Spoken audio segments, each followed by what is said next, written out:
Hey, good day everyone.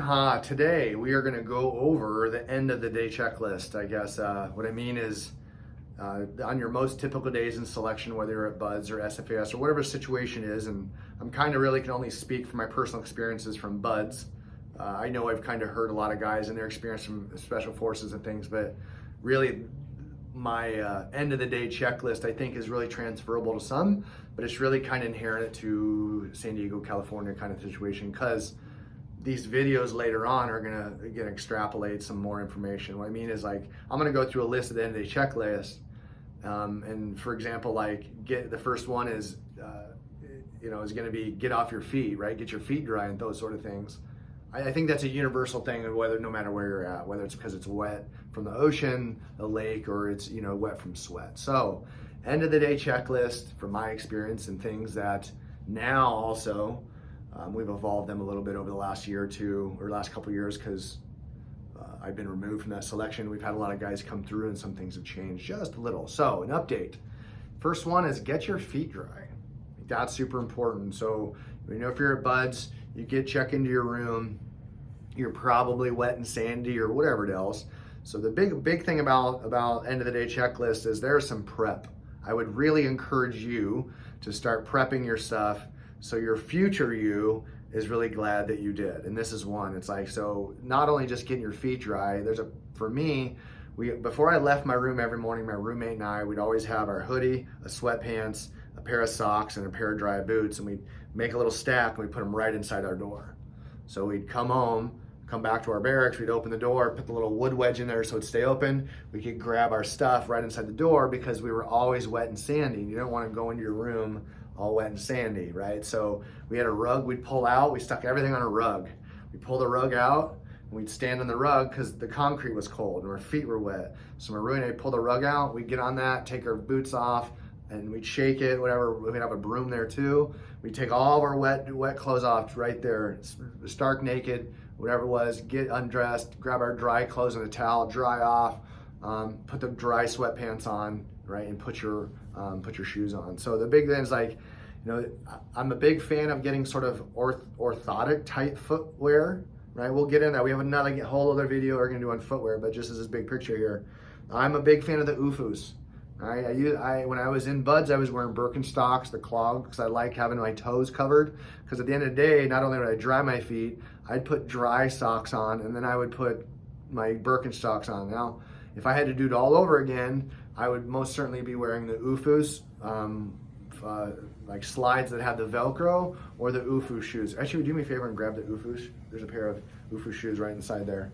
So I'll show you. So that I'll kind of bounce around here a little bit. So we want some, it's a preferential thing. Some guys like the open-toed for dried. I'd like the closed-toed because there's always sand. So these are the UFUs right here. But we're gonna do a whole other video on training footwear, running footwear, recovery footwear, but just to give you an idea, okay? After we get dry, after we get our dry, clean clothes on, rule number one is begin rehydration. That's huge, right? Even if you're not thirsty. I know that they're gonna do classes at BUDS explaining how the thirst mechanism works and things, and it's great. Like, that's a really cool thing. The medical does a really good job of explaining that stuff. So it's like the most unsexy, most useful thing is get yourself your hydrate or die, okay? It's for real. We're gonna do all of it, but just the idea, that's what we want, okay? We're gonna hydrate, okay? It's a nice place to start adding snacks to your diet too. Why? Because in the process of the day coming to an end, right? I'm not sure where you're at with timeline. Either you're about to go to dinner or you've already gone. So let's say you're having the day's ends at 4 o'clock, right? Most days you got to get dinner, right? Around 1600 or 16, it's probably 16 to 1800. Like, that's the idea. Get home, get dry, start hydrating, because what's going to happen is it's going to propagate more of an appetite. When you're dehydrated, you have less of an appetite. So we need to get hydration in us. Start, maybe eat some fruit when you get done, right? Have a snack, have a protein bar, have a Nikki butter at the end of that day. Why? Because now you're going to have to get to dinner. A lot of times you can jog with pairs, groups, but whatever. You're not obligated sometimes to be to dinner as an entire class. But again, it's just a preparation type thing, okay? Next thing, again, like I said, after the snack, because you're trying to get to a full meal. That should be your goal. And if you're not able to eat full dinner meals at, 5, 6 p.m. at night because you're like, I'm so tired, I can't eat, that's your sign. That's probably your first sign that you need to rehydrate, okay? So make sure, because the whole goal is to get dry, get some snacks, get hydrated, and get to a full meal. That's your goal. This should be your primary goal, because that's your biggest means for recovery then, okay? Now, once you've had your meal, right? You're dry, you're clean, you've got an idea of snacks, right? Then the next big thing we're really trying to do is we need to add an additional layer of recovery, okay? And what does that look like? It might really just be going out and doing breath work, doing a meditation, going to pray. Like those are really, really valuable things. And aside from that, from a recovery standpoint, we're just gonna start looking at recovery tools, foam rollers, carb buffers, things like that. We're gonna do an entire video on recovery tools. So just kind of gearing you big picture here, okay? Once you've fed yourself, now the body is in the process of recovery.